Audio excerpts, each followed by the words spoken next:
ounces. First 12 ounces, yeah. First 12 ounces. First 12 ounces, yeah. Y'all better listen up. This sports talking tough. So if you got a cup, go on and raise it up. I'll raise one with you as we talk about the sports. It's raining stats and rumors. Let us give you the report. This is first 12 ounces. First 12 ounces, yeah. First 12 ounces. First 12 ounces, yeah. What is up? Welcome back, guys, for another episode. First 12 ounces. Looks like it's just going to be the dynamic duo right now. If y'all could hear Cole's countdown before, it would be hysterical, but we would also be banned on all streaming sites. But hey, let's go ahead and get into it. The big news that I'll start off with is Texas recruiting. Hey, Texas got landed another big time recruit yesterday, and the number 2 running back in the nation. And with that comes a lot of crying and a lot of upset people saying, well, they're buying their roster. They're buying their roster. So we'll touch on it real quick. I talked to Cole about it a little bit, but I mean, it is what it is. Hey, what it's all said and done, people, yeah, does Texas have the financials that benefit them more than any other team with this new NIL atmosphere? Absolutely, they do. Are they using them? Absolutely, they're using them. Why wouldn't you? It would be dumb not to. It makes no sense. And teams are saying, "Oh well, if you want to buy your rosters, you want to buy this, you want to buy." They bought that kid from Georgia. He was going to go to Georgia, but Georgia couldn't compete with the NIL money. Or could it be the fact that in the past 3 years, Texas has had 2 running backs go as the number 1 running back in the draft? I mean, that might stand out. Another thing that might stand out is that the head coach has never had a running back not hit 1,000 yards ever. That's another big reason. Now, am I saying, oh, that's the reasons the NIL collective wasn't? I'm sure the NIL collective had some input in it, but like me and Cole talked about earlier, yeah, Texas flexes that they have the money. People know that they have the money. If Texas was buying players, they would have way more 5-stars than they have now. To me, it's that simple. You think Bama didn't pay for some of their 5-stars? Absolutely they did. I'm not saying they threw the bank at them, but the players that they wanted, they were willing to pay for it. That's what Texas is doing. That's what LSU did. What LSU did with their transfer portal class, which is why they're gonna have to put patches on their uniform because they got to figure out where this money's coming from. But you have to know where your money's going. Sark kind of touched on it a little bit today too in one of his interviews. He's like, "Hey, guess what? Cap management is going to be a thing. Cap management is the thing that people are going to have to look after. You have to figure out how you want to do it. You're going to have to use it with recruitment. You're going to have to use it with your current roster, your roster retention. So, and his exact words were, someone is going to get busted and punished for going over this NIL collective agreement." And he's like, "That's I don't plan on that someone being Texas." So they're doing everything they're supposed to not get in that issue of whatever the cap room is. I don't even know what it is. I'm not sure. Yeah. You know what it is or not, but they're working on not getting it. Yeah. Look, same thing I told you on the phone. Look, I am a firm believer Texas has, one of the most pocketed schools in the country. I think Texas has a ton of money. Yeah, money plays a factor. Sure. You want to say Texas is behind the roster? I mean, I could get behind that to an extent. But the problem now is that, I think technically everybody's buying their roster. I think that there is some sway in having the most money. But I know how Bama's running their recruiting, and we're not getting in bidding wars with people because, quite frankly, at the end of the day, like we're probably going to lose a decent amount of those. I think the fact that Texas had number 1 recruiting class last year leads me to be like, oh well, maybe it is possible that Texas does just know how to recruit. That's also still a thing. I'm still a believer. I'm one of the old school guys who still thinks recruiting matters. I still think relationships matter. And again, I'm basing that off of what I read on Bama on 3, what I get the quote unquote insider information that you can get on like forums and whatnot. But yeah, I mean at the end of the day, everyone's spending money. Texas just has the most of it. Like I said, I think it plays a factor, but I don't think it's everything anymore. Yeah, absolutely. With the way it's set up. Yeah. I'll take you off. I put you on mute, Bo, because we were getting some background noise. But speaking of recruiting classes, Bo, I forgot where's Notre Dame? Notre Dame's like what 3?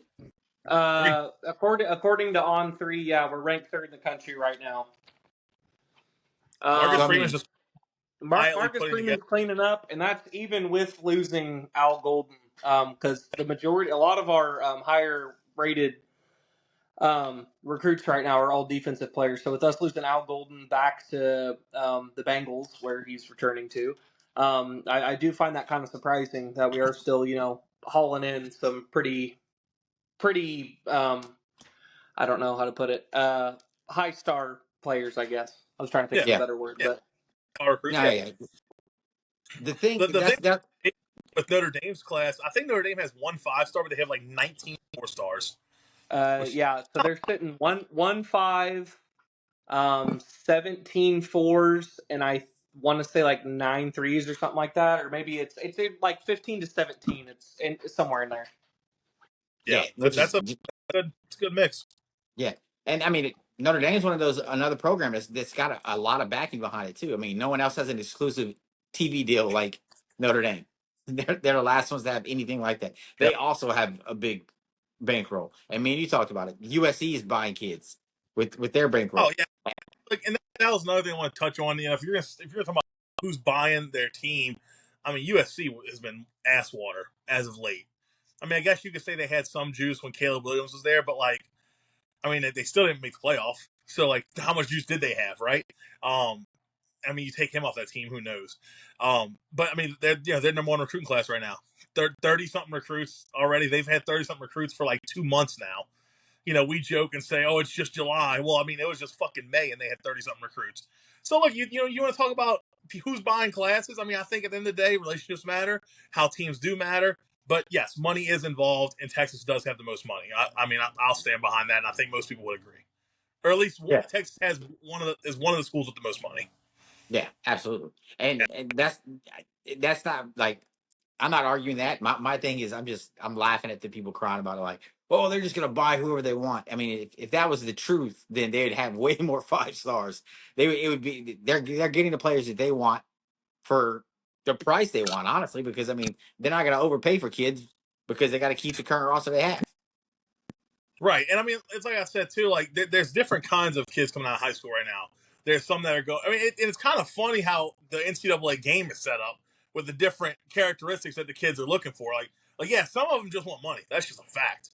But there's still some. In my opinion, I think there's still several out there that want a balance, and there's probably some that really, they want to make a decent NIL, but they want to go somewhere good. I mean, I think that's fair, especially for high-profile recruits. I mean, who wants to go to some shit school except for that 5-star went to Texas Tech? I mean, it's like, Yeah, yeah. I wonder why he went to Tech though. I mean, that's interesting. Yeah. All right, let's get down to it. Let's get into the nitty gritty of these top fives. Bo, the way we're gonna do it, we're all gonna go.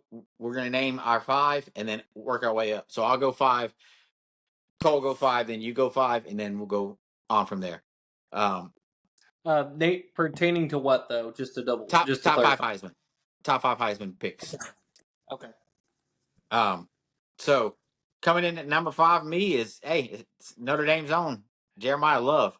I think I think he probably is going to have another breakout year because the focus of the year is going to be on him. I think he'll be the leading ball carrier. They're going to focus on him doing something big this year.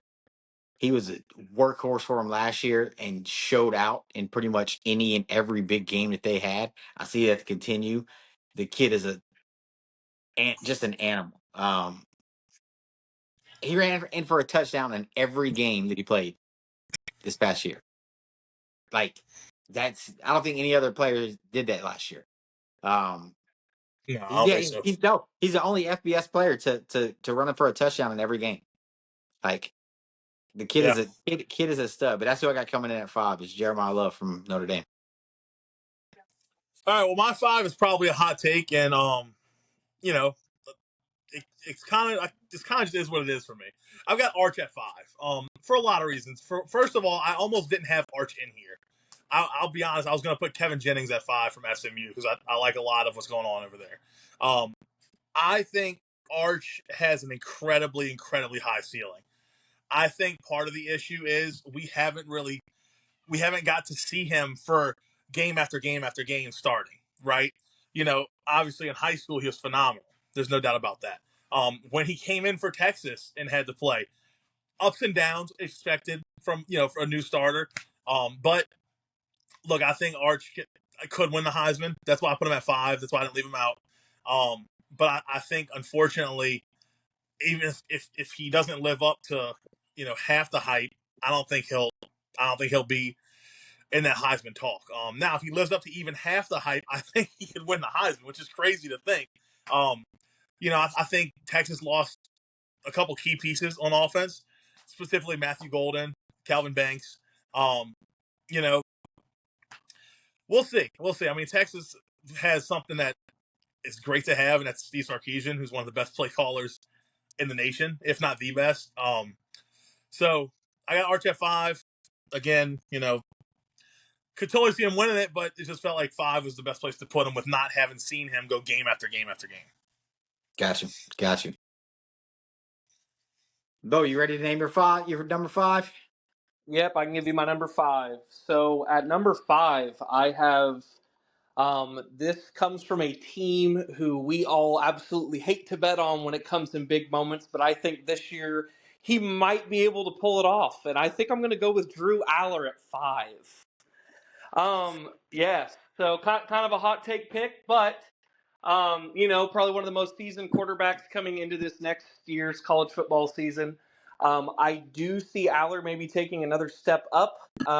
However, I haven't really been following Penn State's, recruitment road here so far. However, as we kind of saw, he's going to have to spread out his targets with losing his biggest threat on offense in Tyler Warren to the draft. So I do see him, trying to get deep in his bag to improve his draft stock this year, and this may be the year he makes a big leap. So I'm going to take Aller at 5 for me. Yeah, so I was also thinking Allard possibly at 5, but I'm just not that huge on him. I'm just not that huge on Penn State in general, to be honest. But Tyler Warren had 35% of Allard's yards. So Allard threw for like 3,000. I think Tyler Warren had like 1,300 receiving last year. So that's a pretty big. That's a pretty big chunk of yards. So we'll see, man. I mean, I respect the pick. I don't think Yeah. honestly, I looked at Drew Aller a lot too, but I kind of came down to the same conclusion. I was like, they're probably going to focus on the run game with these dual backs that they got, and without having Warren there, they're probably just going to limit the risk with him. All right, moving on to number 4. Number 4, and honestly, I almost didn't put him at 4. He was almost at 5, but I put him at 4, and that's Nussmeier. And the reason being, I know he had outstanding numbers last year and everything else, but he flashes big numbers, but he also flashes big turnovers. He was worse in the SEC with 12 interceptions. It seemed like when games were, I think outside of the Ole Miss game, when it was like critical moments for him to do stuff, he kind of, you got the good and you got the bad. You never really got a dominant performance that made you be like, hey, this guy's it. I mean, he had spurts of it where you looked at him and you're like, whoa, this kid's got something. And then he disappeared in the Alabama game. He disappeared in the A&M game. Like it's like what's going on with him? Like where's all these flashes we saw earlier in the year? So that's why he's sitting at 4 for me. It was borderline him and Jeremiah for 5th. But I was like, nah, he does when he does get hot, he has a cannon. He's a gunslinger. He can get passes in there that you don't think should be thrown, and somehow they get in, and you're like, whoa! But then he'll turn around and throw that same pass, and it goes directly to a DB. So that's why he's at 4 for me with Nussmeier for LSU. No, I got you. At 4, I have Jeremiah Love. Actually, like 1,200 yards last year, 17 touchdowns. One thing that stuck out to me: 6.9 yards per carry. And I think I actually talked about that leading up to the playoff games last year. Look, I think he's poised for another good season. obviously, I'm expecting him to take a step up with putting him at fourth in the Heisman race. But look, I mean, I think that O line will be good again. I don't really know exactly who all they lost, who they got coming back, but I have no reason to believe they'll be bad. I think they're going to run the ball a lot because I don't know what the quarterback situation is going to look like down there. But yeah, I mean, I think Love's a hard runner. I mean, we saw it late in the season last year. I think like 4 of his last like 5 games, he had over 100 yards. I mean, I think he had like a 130, a 126, and like a 115, 3 in a row. I mean, look, the dude could play. I mean, we all saw it in the playoffs last year, and he really got hot towards the end of the season. So I think that he's gonna, keep that heat streak going and kind of ball out this year. All right, Bo, who you got a 4? All right. Can you guys hear me okay? Yeah. Yeah, you're Because I good. had to change my audio a couple of times. Okay, just wanted to make sure. As to probably no surprise, I do have Jeremiah Love at my 4 as well. So like Cole kind of touched on and Pete both have as well. I do think with a more experienced line this year, Notre Dame's going to be rolling out a lot of more sets for Love to kind of help run that offense. Especially with new freshman quarterback or sophomore, whichever, CJ Carr kind of stepping in under the helm. So I do think Love's going to get an even bigger workload this year.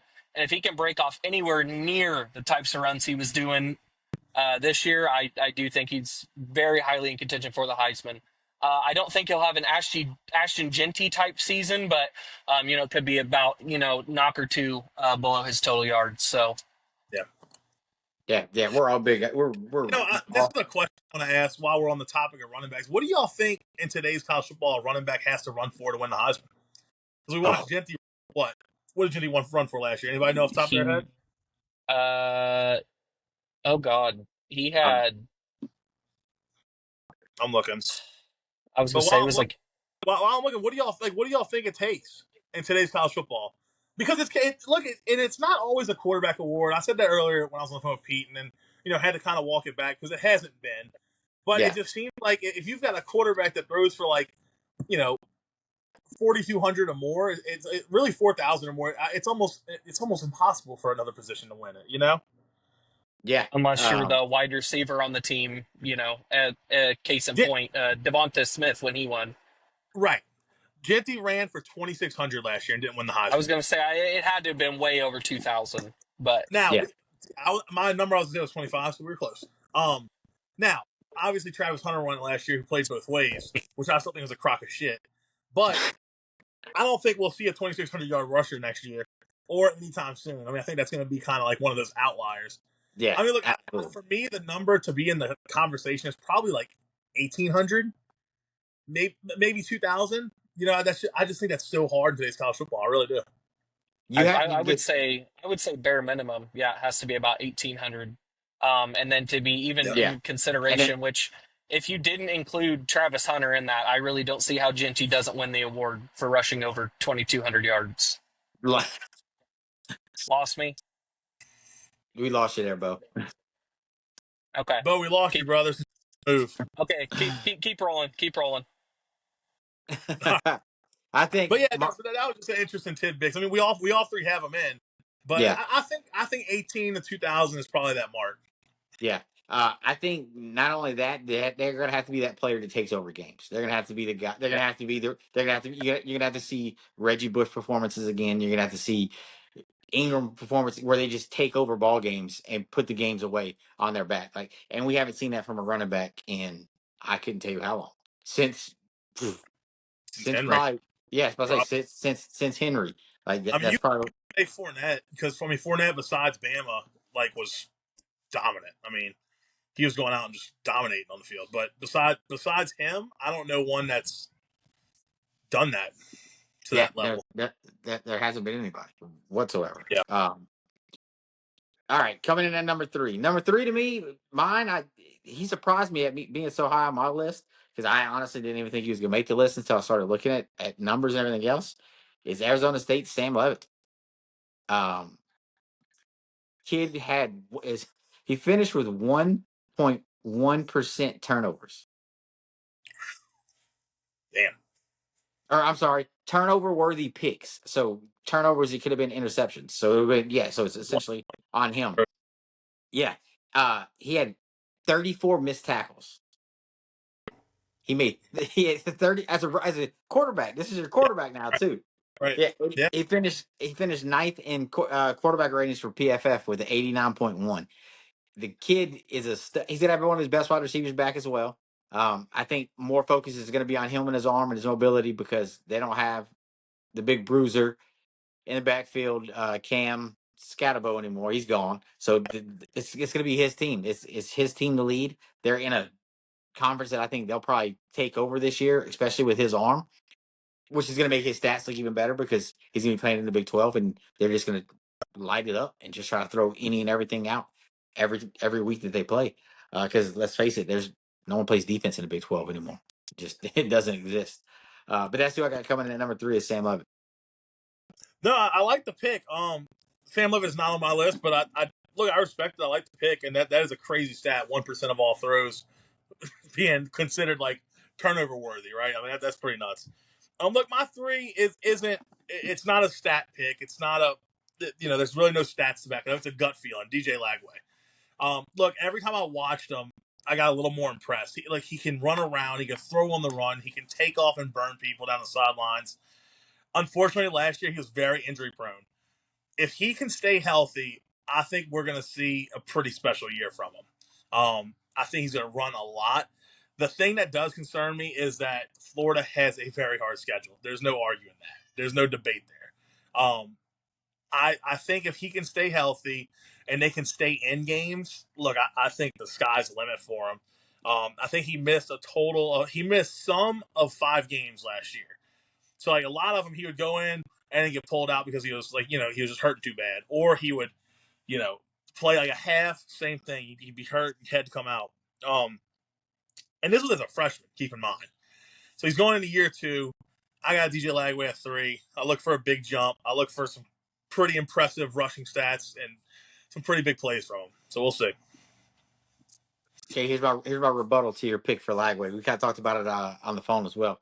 Um, in the top ranked games that he played in, and which all of them equal losses as well.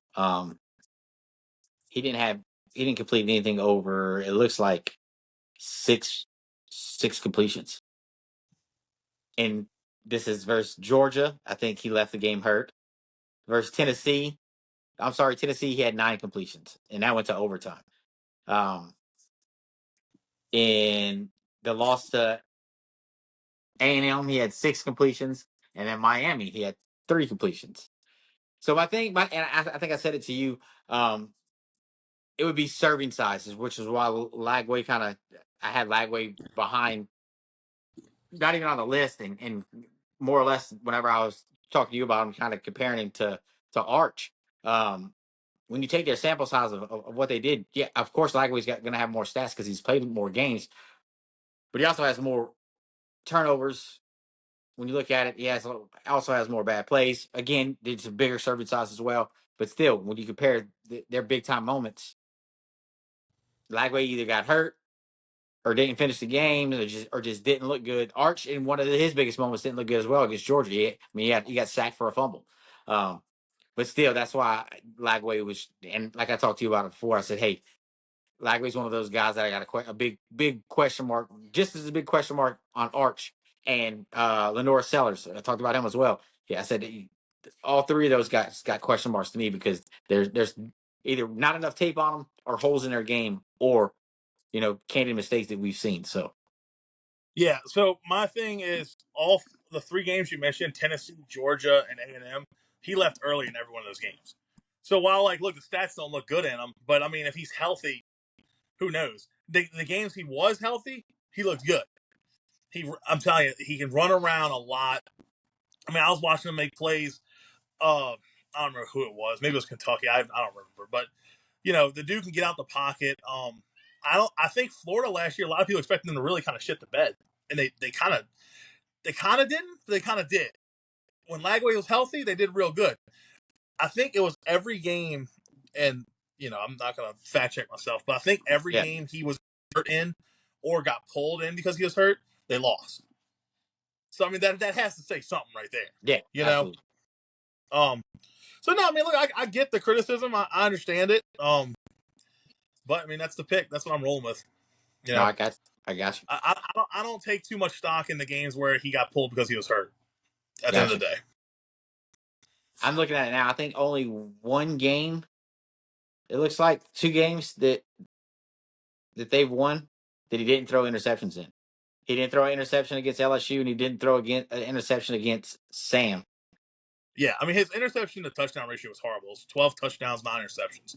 Yeah, I mean, that, not that's that's my let's not that's like he played perfect. You yeah. know, but a lot of his interceptions came in games where he was hurt. What that means, I don't know. I'll let you know at the end of this year. I got you. I got you. Bo, who you got coming in at number 3? Okay, can you guys hear me all right? Just want to double check Yeah, again. Yeah, you're good. yeah. So, okay, now I know you both are going to hate this pick. I already know it. Uh-oh. We've already talked about the guy, but he's this offensive coordinator after moving programs has made 2 quarterbacks look good in a dog shit program in Washington State. That should Oh, probably give it away as is. This is my flyer pick of my finalists. You can dog me all day. I'm going with Mateer at 3. So you had a Heisman finalist last year, and guess what? He choked in big games. What did Miami do all year? Choked in big games, and where did Cam Ward make it? He still made it to the Heisman. He still made it to the Heisman house and got there. So obviously he didn't win it. But with that being said, you can have stats that look good enough, even if your resume's shit and you can't make good game time decisions. So you guys can dog it all you want. I know we've talked about him in ad nauseum, how, against good teams he chokes. And even on a worse team, he's on Oklahoma, who always tends to fail. But I'm still going to roll with my guy at 3. So there's that. All yeah. right. John Mateers. I'm not gonna dig into that. I'm not gonna beat you over, Bo. It's I hey, mean, I've heard it enough. As much as we've talked about him, I mean, I'm not going to hype up the guy a bunch like I did Bryson Daly and Blake Horvath last year. Those two are still on my radar, but that's another talk for another day. But yeah, I mean, you can obviously again, you can fake statistics, you can make bad games look good for you. You know what I'm like? You could still have a great stat game. I mean, and not to hate on LSU, but it's like Nussmeier. He stuffs the stat sheet, makes his stats look real good, but guess what? You're still losing games. So, yeah, yeah. I mean, that's just kind of where I stand on it. He could stuff the stat sheet, and squeak out a couple that they probably shouldn't win, and then he may be maybe a Heisman finalist, or I'll just be putting my foot in my mouth. But there you go. I didn't think anyone was gonna have him on the list. I saw him on a couple of people's list, but I didn't. You have talked about that OC plenty of times on here before, so was a little bit of a surprise though. I didn't think you were gonna put him on your list, but I, hey. I did not have that on my bingo sheet. He was, yeah, he was. That was kind of a last minute decision. I had about two or three people I was kind of debating there at that 3 spot. So Got you, got you. All right, coming in at number 2, the man, the myth, the legend, Arch Manning is coming in at 2 for me. Um, I mean, sky's the limit with this kid. I mean, of course, the media train behind him is unreal. He's the best thing to quarterback to happen since Joe Namath, Tom Brady, and everybody. If you listen to some of these media speaks, they just think he's the best thing since sliced bread. Hey, am I buying the hype? I don't know. We'll see. I think he has the potential to be great. I think I mean, on all betting odds, he's the Heisman frontrunner. Everyone has him as the Heisman frontrunner. And we have a very small sample size. He said it himself at the SEC Media Days. He said he thinks all the hype and the credit is unwarranted. But it is what it is. His exact words were, I mean, it's all hype. I got to live up to it. I got to prove it. I got to do something. I can't talk. I got to show it. But I think he's got it. I think it's going to be something. I think it's going to be a fun season to watch. But we'll see. I think he said I only played 2 games. I got a lot to live up to. Well, I got him at number 2, so that's a little bit more pressure for him to live up to. Who you Yeah, got, Cole? the thing with Arch, dude, is like it's really an unfair situation. Like, just as a fan of not Texas, like I'm just so sick of hearing about fucking Arch. I'm ready to be in the season, see if he's actually worth a shit. Which look, there's no reason to think he won't at least be good, right? Like, I mean, the dude's last name is Manning. Like, come on now, he's been bred for this moment. But like, I'm just so tired of hearing about the Arch hype. I'm like, let's get to the season. Let's see what this kid can do. Let him look. People forget this is a 19-year-old kid, man. Like, let him go out there and ball. Let him ball with his bros. Who doesn't want to just ball with their bros, right? So yeah, look, I like the pick. I mean, I said everything I had to say about Arch earlier, but no, I respect the pick. Respect the pick. Were you done? By the way, Yeah, no, that's it. okay. My 2 is Nussmeier, Garrett Nussmeier. Look, he threw for 4,000 last year, 29 touchdowns, 12 interceptions. 12 interceptions, you probably got to get down a little bit if you want to win the Heisman, unless you throw for like 6,000 yards, right? The thing with Nuss that has me hopeful for him winning the Heisman is when he is good, it is really good. It's really good. He has some very fast receivers this year. He had fast ones last year too, quite frankly. But this year on paper, LSU's offense should be really good. The things that worry me is his low points. His lows are low. He has to go to Clemson and to Alabama this year. I think they get South Carolina at home, and they go to Ole Miss, which Ole Miss I don't think is going to be that good. But that's 3 road games that they have to go 2 places, and I think it could be, if he gets rattled, like we kind of saw in the A&M game, like we kind of saw in the Florida game. I think it could get tough for him. But look, like I said, I mean, if he's able to stay on for most of the games, I like his chances to win the Heisman, man. I really do. Yeah, yeah. I think not a bad pick at 2. I think his flaws stand out more from me than anything else too.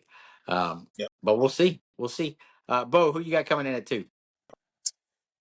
So this may come as a surprise, as most of my list probably has. But at number 2, I'm actually going to be going with a very high-powered offense that a lot of folks liked watching last year, and we are going to be going with Kevin Jennings from the Mustangs of SMU. Loved his game last year. Pete actually kind of put me on watching them a little bit. And I really do think Kevin is going to take a very big step forward this year. Had a very good, a very good passing and rushing stats last year. I don't remember them off the top of my head. I think he rushed for about 800 yards and had about 2,700 maybe passing. Again, Yep. just spitballing. I don't really remember off the top of my head, but what's that? 3,200 passing. 32. Okay, so I wasn't too far off in. But I do think he's going to take another step forward, especially with him being at the helm of the offense. I know at the start of the year, he was the backup, I think, originally, correct? Yeah. So Yeah. now getting, the full keys to getting the full keys to the Lamborghini, I do think he's going to run that team in the dirt and get him a lot better record than they did last year. So possibly a berth in the playoffs and possibly a Heisman in his pocket. So Yeah, Bo, it's actually funny. You weren't in here yet, but I almost had Kevin Jennings at 5. I ended up putting Arch at 5, but I was between Arch and Kevin Jennings for basically everything you just said. Yeah. I think it's a great pick. I mean, I think 2 might be a little bit. You might push it a little bit, but hey, I respect the hustle. I respect the Yeah. hustle. Bo's a betting man. He's getting the best value here. Yeah. oh, Absolutely. absolutely. You better believe I've already looked at these guys' odds on the sports books. That's why I put them in my list as I am. All right. So my number 1, I've been saying it pretty much all year. It's not gonna be a shocker. It's Cade Klubnik. I think Cade Klubnik gets it done. He's coming back to a very senior team in Clemson. The kid played lights out last year. 36 touchdowns, 6 interceptions. He had a 63.4% pass rating. Like the kid is when he's and he can run. The kid can run too. He played probably his best game in the game against Texas, but Texas had already kind of started to walk away with it when he started to really turn it on. But I think he takes what he finished the year with, and I think he comes out rolling in that first game against LSU. And I think he's going to put on a show in that first game. I think everyone's going to be like, oh wait, this kid can ball. I think he's going to do both things. He's going to run, he's going to pass. and he's just going to make you look good. He's a kid that I wanted to go to UT. He's a Westlake kid. He's right there, and all the school when it comes to high school, you had Drew Brees, Nick Foles. Like, I mean, these kids are just studs that come out of that school. So we'll see. I think Cade's going to do it. And I think honestly, I think Cade pretty much clinches it before it's all said and done. I think he has it won way before it's time to make your picks. I think he's just gonna have an outstanding year, and he plays in the ACC. He's gonna have he's gonna put up numbers that are gonna be crazy. So I think that Yeah, that's gonna help as well. And then the Heisman isn't until after the playoffs, or is before the playoffs. So none of that's gonna affect his Heisman. He's That's why I think he's gonna walk away with it. That's who I got yeah, at number one. yeah. I mean, no surprise. I also have Cade Klubnik at one. I'm not going to reiterate everything you said, but one thing that stuck out to me when I watched him play, I watched a couple Clemson games this year, not a ton. Obviously, I watched the game against y'all. He can really zip the ball like down the middle of the field. He had a lot of pretty, I mean, what I would consider pretty big time throws. I mean, some of those throws when you're hitting a guy in the seam, you got to get that ball in quick. He did that really well. His running ability, I think, is very underrated. I think people saw it in the Texas game for the most part because really their offense is kind of struggling, so they had to kind of get creative. But he's kind of fast. He's pretty athletic. So look, I like Klubnik as the favorite. I mean, and clearly, a lot of betting odds and a lot of other people do. And again, I think with them being in the ACC, that definitely helps. And that was another reason for Kevin Jennings when I was trying to put him at 5 is because I just think they play pretty weak schedules. I mean, he does have to play LSU and South Carolina. Will LSU have a defense? Who knows? We know South Carolina will at least be decent. So yeah, I mean, Klubnik at 1 for me as well. Bo, did you have Klubnik as well at one? I think it's a pretty foregone conclusion because I had Klubnik at one as well. Yeah, I mean, there's really not much more to add other than the kid had he threw 36 touchdowns and 6 interceptions last year. So fantastic ratio there at QB at almost 3,700 yards to boot, at almost a 64% clip. And So, I mean, let's not forget Clemson lost their opening and last game or second to last game of the year before playoffs. They lost they lost to Georgia, and then they lost to South Carolina to end the year. And Klubnik didn't look good in the Georgia game. And the South Carolina game, he had sputters, but outside of that, he looked great anytime he stepped onto the field. We'll see if it continues in week 1. I mean, I think all 3 of us got him selected. I'm pretty sure Buddha probably does. Well, Buddha will probably have Ness above him, but Buddha doesn't know ball, so he's gonna love that clip too. He's gonna love that clip. But I mean, dark horses now. I'll give y'all my dark horse. It's simple. It's who we just got finished speaking about. And I was speaking very highly of him, Kevin Jennings.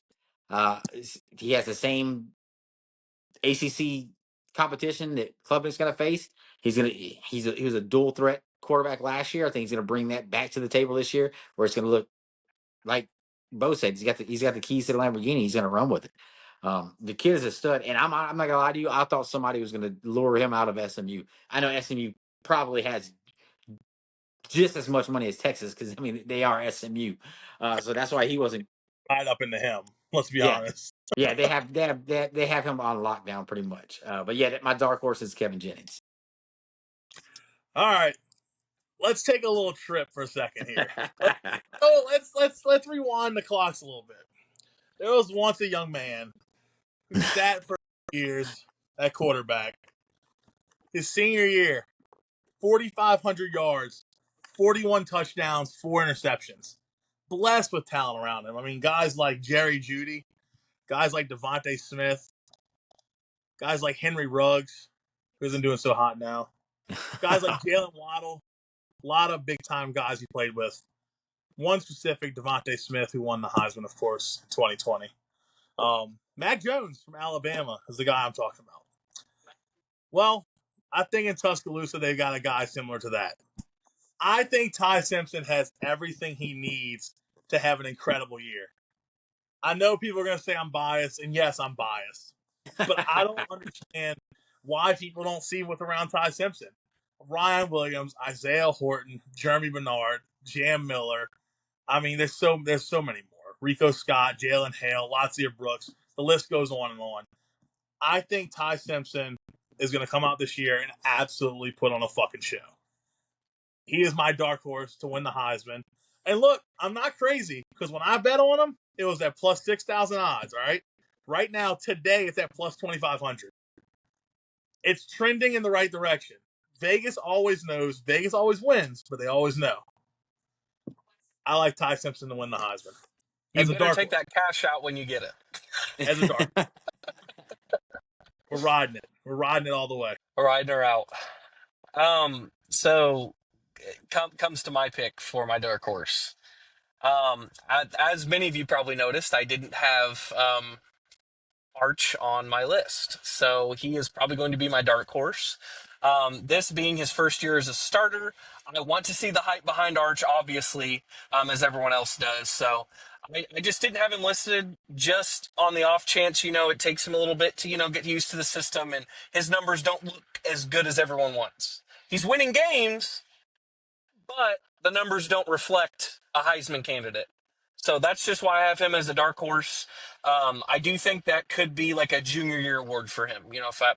So this year's to develop, next year's to absolutely kill it, punch it in the face, and Arch has a Heisman before he gets drafted to the league. So that's just kind of where I look at it, and I'm not going to touch any more on Arch because both Cole and Pete have touched on that plenty. So yeah, hey, I can't argue with that him as a dark horse either. Just because I can see exactly what you're saying. I can see him having a great year, winning games, but not having the numbers that everyone has already written for him. I could definitely see that happening. And to if I was picking a dark horse that wasn't Ty Simpson, it'd be Kevin James. I mean, I already said it twice. I almost had him at 5th. I think he would also be a great dark horse for me. But I'm sticking with Ty Simpson as my dark horse. I'm not changing it. Fuck you. I got you. You got anything else before we close this out, fellas? No, I think that's it, man. I mean, look, we're what? Oh, wait. You're forgetting the important stat you give us every week. What's Auburn rank? Oh, 65th. 65th in the nation. Look, they're just a dumpster fire. It's just insane. I'm kind of starting to feel bad for even talking about it because it's so bad. And actually, matter of fact, it was either them or A&M had somebody decommit today, but it might have been A&M. Which is also a dumpster fire, but that's besides the point. Yeah. No, I mean, fuck Auburn. Duh. That's what I was waiting for. I was waiting for the interruption before anything. I was like, he's not going to do it. I was like, no, I got to make sure he gets it in. Look, that's all we got for y'all. We'll be back again next week. I'm not sure I think we got our top 10 team wise, or what do we got? Roster talk? We got something else. I think next week, if I remember correctly, we're doing top 10 preseason, our own preseason top 10s. And then from there, I think we'll start diving into the season. Going Absolutely. week by week for teams. Absolutely. Oh, one interesting fact that I meant to bring this up to you on the phone when we were discussing stuff earlier, Cole.